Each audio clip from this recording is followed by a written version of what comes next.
The Untouchable True School Sports Empire proudly presents something the boxing game's been missing. Hey, what's going on? It's your boy BT, and I came here to talk some boxing with the thousands of True School Sports subscribers. Now, in the latest installment of our prospect review series, we go to another South Florida fighter. Right now I'm just doing the South Florida fighters because there's a lot of guys in South Florida I haven't talked about, and I want to get videos out on them. I want you guys to know who they are. And I want to do my own job because one of the responsibilities that I have here on True School Sports is to cover the South Florida boxing scene. And if I don't talk about these fighters, I feel like I'm letting myself down. I'm letting my community down. So I can't do that. I can't do that at all. So in this video, we're gonna talk about a fighter that I'm very familiar with, and that I would also call him a friend of mine. But he's a good fighter as well. A fighter by the name of Erick Lanzas Jr. Now, I've done a couple interviews with Erick. I believe I was his first ever interview on YouTube. So if that's the case, then I feel honored to be his first ever interview. Erick Lanzas Jr., good fighter. Good fighter. He's managed to get a lot of fights in over the last year. He's 9-0 with 6 knockouts, but he's only been professional since December of last year. So he's already got 9 fights in since December. December was his pro debut. I went to his pro debut. But he's been going to Colombia and all that stuff. We'll get to that later in the video. But just some quick facts on Erick Lanzas Jr. Now, he comes from a very rough and rugged place of South Florida.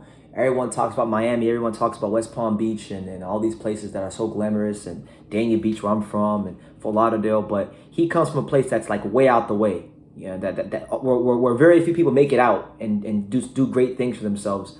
And that's Homestead, Florida. Homestead, Florida, it's actually where I live right now. Homestead, Florida is way out the way. It's like 45 minutes away from downtown Miami. It's an hour and a half away from Dania Beach in Hollywood. It's like 3 hours and some change away from Boca Raton and Delray Beach. It's very far away from everything in South Florida. It's damn near in the Keys. It's not quite in the Keys, but it's like sandwiched in between the middle of the Keys and Miami. It's in the middle of nowhere. But that's where I live. Homestead, when you grow up in Homestead, the odds are stacked against you. Like, the odds are stacked against you to make it in life. And I would definitely root for all the local fighters from Homestead to make it out. Now, as far as Erick the fighter, I had a chance to watch Erick fight in the Golden Gloves, the Florida Golden Gloves in 2017. There's actually a video of it here on this channel. You can check it out. He fought a fighter named Juniel Garcia in the Florida Golden Glove in 2017 at the Heavyweight Factory. Good fighter, pressure fighter, who can box a little bit. Short, stocky, compact fighter, explosive, good body shots. Someone that right now, even though he hasn't been a professional for very long, he's getting a whole truckload of great experience in these boxing gyms. I mean, if we go through his sparring resume, the guys that he's been sparring within the last calendar year to the last calendar year, the guys he sparred are as follows. He sparred Michel Rivera, who's one of the most talented lightweights in the world. He's a regular sparring partner with him because they train in the same gym at Caicedo Sports Training Center. So that's a good fighter to be sparring. He sparred George Kambosos, who's IBF #1 contender, who's supposed to fight Teofimo Lopez, world level fighter. Good guy to have on your resume there. He's been sparring Chris Colbert, one of the most talented, slick boxers in the 130-pound division. Been working with him. He sparred Emiliano Vargas, the son of Fernando Vargas, who he's not professional yet, Emiliano Vargas, but or he might be professional. I don't know. If he's not professional, he's about to turn professional. Very, very talented kid. I mean, a lot of people are looking at him as a future pound-for-pound fighter in the future. The next Mexican-American superstar. A really talented fighter. We talk about we'll do a video on him in the future. But him, Emmanuel Tego. He sparred Emmanuel Tego, another top 10 guy at 135. So and Erick is he's from Nicaragua. So me and him share a love for Romo Gonzalez, and he's actually sparred Romo Gonzalez. So a very experienced fighter, getting a lot of good experience in these gyms. Fighting a lot. He's staying very active. His promoter is Henry Rivalta. For those of you who don't know Henry Rivalta played an instrumental role early on in the careers of Eric Salubin and Juan Carlos Payano, and he actually used to be the director of boxing at the Heavyweight Factory and Mike Tyson Productions. So he's got someone who knows his way around the boxing game behind him. You know, Erick has since he's turned pro, he's boxed about twice down here in South Florida, and he's boxed about a good 7 times. They've been taking him to Colombia and Colombia to pad his record, you know, because that's what happens in boxing. When you have these prospects, a lot of them go to Colombia or Mexico to box and get some fights in, so that they can build the record up, so that it looks good for the networks, and so that they can get comfortable in the ring and things like that. And it keeps them active, keeps them sharp. And I think, look, Erick does have some things to learn. You know, I think there's definitely some things he could improve on, like any prospect.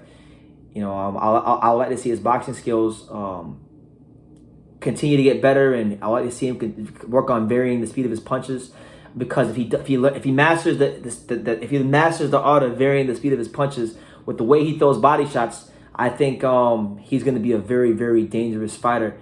And I think, like, I was talking to his trainer, Herman Caicedo was talking to me when I went to the gym, and Herman was talking about, you know, will he be a 135 pounder, will he be a 130 pounder? I think they're going to have to make a decision on whether or not he wants to be a 35 pounder or a 30 pounder.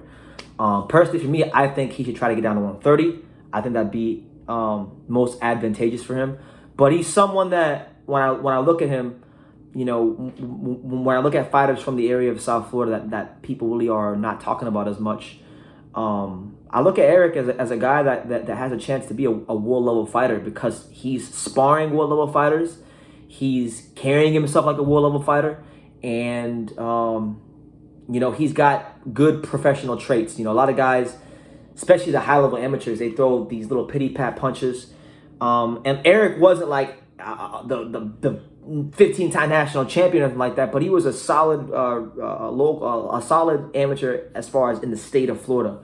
And he has a pro style, so he got good experience in the amateurs. He's sparring good people in the pros and the gyms, but he has good professional traits already. So I actually like, for me, my preference, I like fighters more of Erick's mold. Like, they're not too much of an amateur. They have good pro traits, but they've gotten the experience in amateurs as well. I feel like he's got the best of both worlds, and just so long as he doesn't get distracted with things outside the ring, like a lot of fighters in South Florida get distracted with, I think he's got a chance to really go far in boxing. I really do. You know, just because of the fact that, you know, he's bringing a lot to the table as far as stamina, power, and he has some boxing skills as well. So we'll see what happens with the fighting pride of Homestead, Florida. My main man, 50 grand, Erick Lanzas Jr. You guys look out for him. If you don't know much about him, I would highly advise you to go check out his interviews here on True School Sports, so you can kind of get a feel for like him talking and who he is. You know, I have his pro debut on the channel as well. So go check all those videos out.